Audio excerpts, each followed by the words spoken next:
Hey you guys, this is Rafael from Shiloh Relics.com. Greetings from Tennessee. Hope you're all doing well. We're doing well here. It actually cooled off a little bit and fall might actually be happening after all. Today we're going to talk about something that I haven't really talked about a lot. It's documents, because documents are one of those things that each one is special. Each one has its own interesting facts or the lack thereof.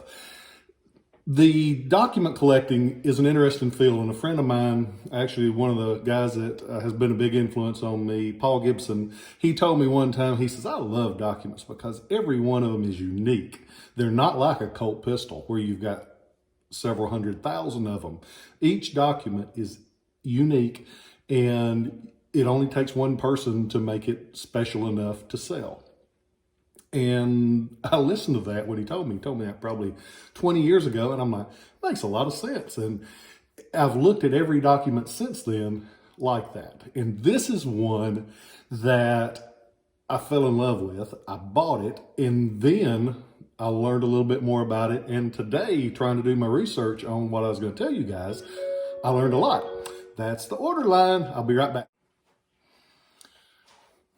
Sorry, I hate to do that to you guys, but that's how I pay my family. When that line rings, it's the order line. And I am so thankful that because of you guys, that order line has been ringing more and more lately. I feel very fortunate to get to do what I do. I love these, but that's how I pay the water, the electricity, the tuitions. So I'm thankful. Okay. I have no idea where I was at before I stopped, because I'm a one-row mule, and if you get me off my row, I'm lost. Let's try this again. We're going to talk about one of the most amazing Americans in American history. And it just so happens that amazing American is a lady. On December 25th, 1821, in North Oxford, Massachusetts, there came someone into the world that would become a light. An amazing light that helped thousands of people.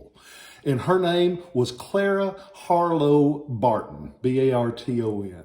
This is the lady. You've seen her probably several times if you pay attention to Civil War history at all. She's known as the angel of the battlefield. She, Beast Butler, who this letter was written to, General Benjamin Butler, Beast Butler, because he wasn't the most cheerful little gnome in the world, referred to her as the lady in charge. And she was a take charge lady. She was amazing. She grew up there in Massachusetts. And when the Civil War broke out, the Baltimore riots took place, and the Massachusetts guys that had been sent into Baltimore, a lot of them were injured because people in Baltimore didn't want them there. But I digress. They send them to the unfinished Capitol building, and they use that as a makeshift hospital. Barton is living in Washington at the time, and she goes over, and she's to help these soldiers. And she goes over, and several of them are the 6th Massachusetts militia, men that she knew, men that some of them she'd even taught because she was a teacher. And she realized something's got to be done, because there wasn't a great system to supply medical care and bandages and tourniquets and everything that you need to support those soldiers that are wounded. There wasn't a Walter Reed at the time where they send the soldiers to get the help that they so much deserve. Thank you to all the people that work for the VA. I know there's a lot of you guys that go to the VA, and I know there's a lot of you guys that work at the VA, and you deserve better than you're getting on both sides. But thank you. Sorry. Sometimes you need to stop and say what needs to be said.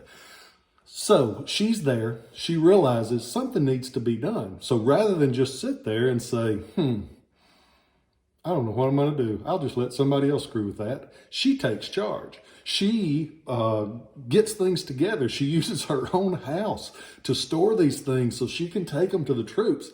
Before the Battle of Bull Run, she puts an ad in a paper in Massachusetts where she grew up and said, we need supplies. Supplies started pouring in. So what are you going to do? You get all these things and you go and you help. But sometimes, and this I learned this morning, I've always had respect for her because you know the big things that she did. But she could make do if she didn't have it. At the Battle of Antietam, there was fierce fighting. Oh, it was horrible. And the wounded, she was there and she was treating them. They run out of bandages. So what does she do? She thinks. It's a hell of a woman, in case I hadn't told you. She grabs corn husks and uses them as bandages. Yep, that's what she did. And that's the kind of person that wrote this letter that we have right here. And the letter that we have written here was going to General Butler, Benjamin Butler. It's dated from 1870, so it's after the war. And the thing about letters, there's a few things you want. Most of all is content and who wrote it and who they wrote it to. Then comes condition. Some people will argue about that, but I'd rather have a really cool letter written to two cool people in rough shape than a mint one written to a guy that's doing nothing. This one, written by Clara Barton, all in her hand. Some of them are secretarial written.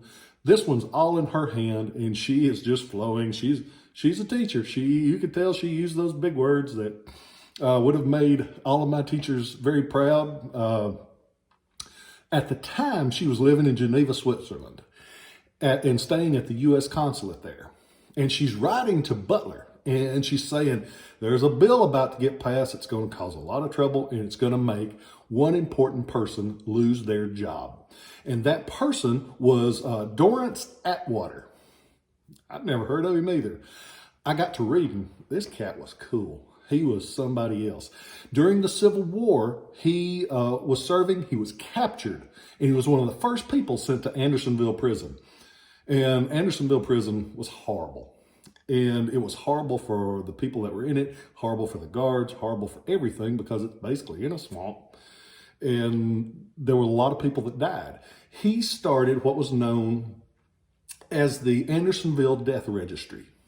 He would keep a notation of each one of the soldiers that died so that once they were let out, they could remember and honor those men that did die there, because there were lots that died there.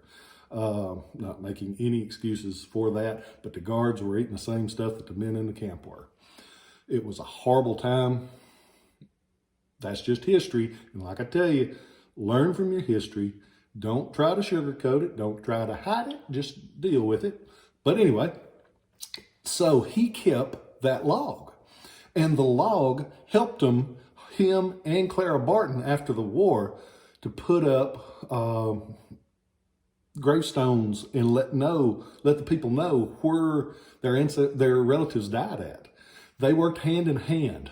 And neat side note that I didn't know until this morning, that register was actually, he took it with him, and he was living at a house in San Francisco when the big earthquake and fire came through. He was out of town. They cut a fire break to try to stop some of the burning, and the original registry was lost because of that fire break in the house. The house burned down. So that's what happened to the original. Okay, Clara Barton is writing to Benjamin Butler, trying to keep him in his service. At the time, he was serving as the U.S. consul to Tahiti, and he did a lot there. He actually married one of the daughters of royalty over there. So you've got an amazing person in Clara Barton writing to a letter of one of the best known Union generals, like him or not. Benjamin Butler was one of the most famous ones, about an amazing Civil War soldier, Dorrance Atwater. So you've got a page front and back. Her signature looks like this. How about that? Nice and clear. You don't have to wonder who signed it. It's just a great letter, and it's something with a cool story. And you guys that know me know I love a story, whether I'm telling it or whether I'm hearing it. And this is one of those that it's just a great letter. So if you get a chance, go onto the website. I've got several pictures of it. I've got a nice write-up on it. I'll be adding some more after this today because I learn things all the time. That's one of the beauties of it. I hope that you guys are doing well. Sorry this one took a little while, but I just got excited the more I read about it, and I was excited about getting to share it with you guys. You guys mean the world to me. I am so thankful because I've had so many people say that these are important to me. The guy that I hung up, that I got off here and answered the call, he told me, he said, I enjoy those so much. He said, I enjoy the story, and I enjoy the positivity at the end. He said, we just don't get enough of that. That means a lot to me, and I hope that you are always positive, because if people see you being that positive influence, they're going to remember it too, because it's something you don't see all the time. So be that light. Be that Clara Barton. Step out. Be that person, because Clara would have done it, and you can do it too. Love you guys. I'll catch you next time.